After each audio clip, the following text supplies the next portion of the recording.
Halo, apa kabar? Saatnya Anda menyimak berita Medan bersama saya, Aurika Agustina. Sejumlah berita menarik akan kami sajikan untuk Anda. Berikut 3 berita utama hari ini. Anak sempurna Pasaribu, seorang wartawan yang tewas bersama keluarganya dalam kebakaran rumah, mengaku mendapat ancaman saat memberikan keterangan di kantor polisi. Kasus penganiayaan anak di bawah umur di Desa Tegalsari, Mandailing Natal berujung damai.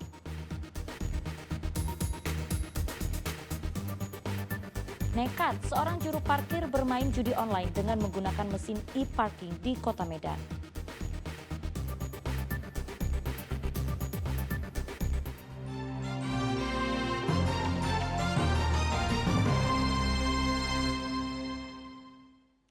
Kita ke informasi pertama, anak sempurna Pasaribu seorang wartawan tewas bersama anggota keluarga lain dalam kebakaran rumah. Mengaku mendapat ancaman saat memberikan keterangan di kantor polisi. Sang anak pun berharap bisa bertemu empat mata dengan Kapolda Sumut. Pasca terjadinya kebakaran tragis yang menewaskan Sempurna Pasaribu, wartawan media online beserta keluarganya, Kapolda Sumatera Utara mengunjungi rumah keluarga korban. Kapolda yang didampingi sejumlah anggota kepolisian dan TNI menyampaikan bela sungkawa kepada pihak keluarga. Dalam kesempatan itu, Eva Pasaribu, anak sulung Sempurna Pasaribu, mengaku terancam dan terpaksa harus mengiyakan sejumlah kata-kata di luar kemauan dirinya saat dimintai keterangan di kantor polisi. Meski sudah bertemu dengan Kapolda Sumut, Eva berharap bisa kembali bertemu secara empat mata untuk menceritakan seluruh kejadian yang ia alami. Saya berharap Bapak Kapolda untuk dapat berbicara empat mata bersama saya. Jadi pengen ada yang diceritain lagi sama Kapolda nih? Masih banyak. Masih banyak. Apa kira-kira Kak sedikit yang ini Kak? Saya merasa terancam pada saat saya semalam dipanggil untuk wawancara, dimintai keterangan ke kantor polisi. Saya merasa terancam. Saya merasa kata-kata itu harus saya iakan, bukan dari kemauan saya. Tak hanya merasa terancam, pihak keluarga juga merasa ada kejanggalan dalam kasus kebakaran yang menimpa Sempurna Pasaribu.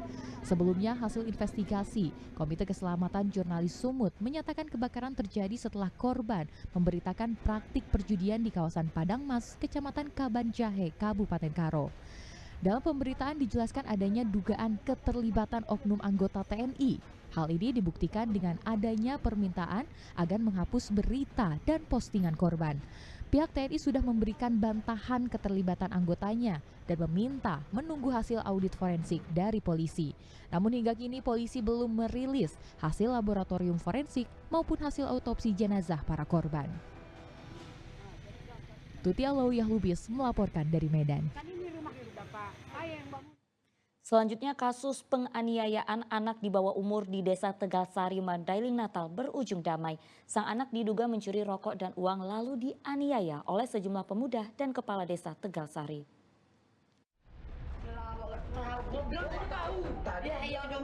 Video penganiayaan anak di bawah umur viral di media sosial. Terlihat sang anak yang dipukuli dan diancam dengan sulut api rokok lantaran sang bocah mencuri rokok dan uang tunai sebesar Rp50.000. Penganiayaan yang terjadi pada 7 Juni lalu melibatkan sejumlah pemuda dan kepala desa Tegalsari. Pihak keluarga anak berinisial PI ini melaporkan para pelaku ke Polres Mandailing Natal. Kepala desa dan sekretaris desa sudah ditahan dengan tuduhan melakukan penganiayaan. Namun kasus ini berujung damai. Kedua pihak sepakat untuk saling memaafkan. Baik. Jadi dari semua garis besarnya ini adalah pihak pertama dan kedua itu saling memaafkan dan tidak ada lagi konflik di antara kedua belah pihak. Dan anak dan orang tua si anak tersebut akan kita bina dan kita fasilitasi kegiatan-kegiatannya di sana.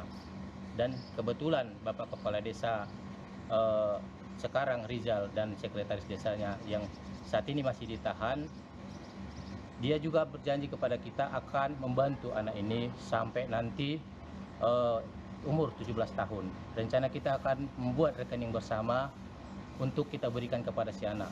Bagaimana anak ini menjadi orang yang lebih baik ke depannya gitu.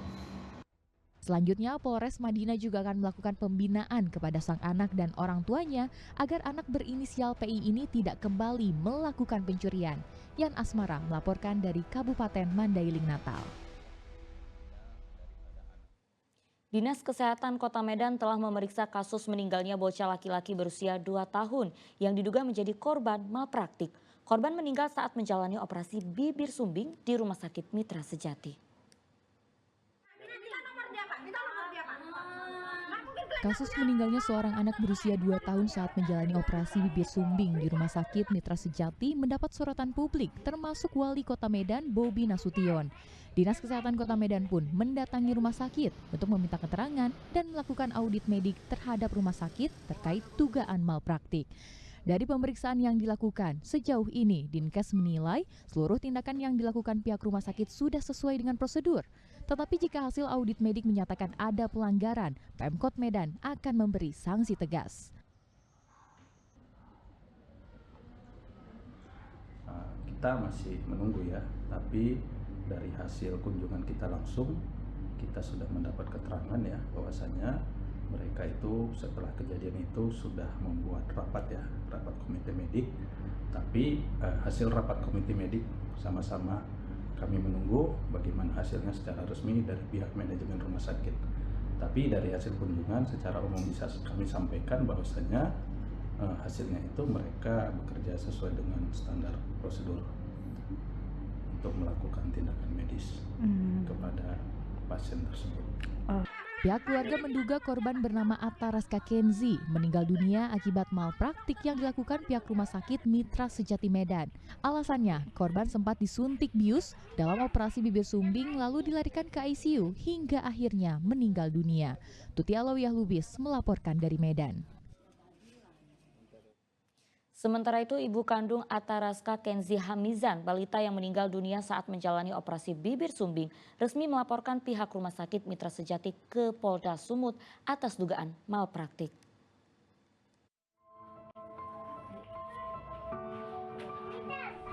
Didampingi kuasa hukum, ibu kandung Atta Raska Kenzi Hamizan, Rika Lidiawati, melaporkan Rumah Sakit Mitra Sejati Medan, termasuk tenaga medis yang menangani korban saat menjalani operasi bibir sumbing ke Polda Sumatera Utara. Langkah ini diambil pihak keluarga karena tidak terima dengan kematian korban. Hingga kini pihak rumah sakit juga belum memberikan kejelasan terkait resume korban kepada pihak keluarga. Kita hadir hari ini ke Polda meminta pertanggungjawaban rumah sakit dan dokter dalam penanganan korban atas anak klien kita ini yang tanggal 28 meninggal dunia akibat dari suntikan anestesis.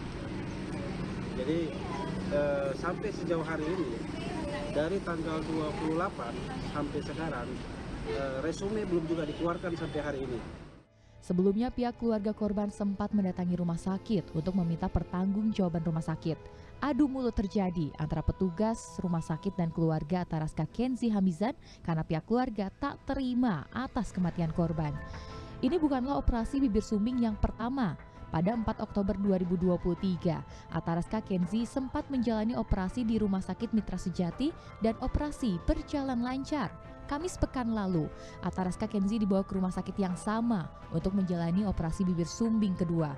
Korban yang sudah masuk ke ruang operasi justru dipindahkan ke ruang ICU karena kondisinya yang memburuk. Nahas nyawa korban tak tertolong.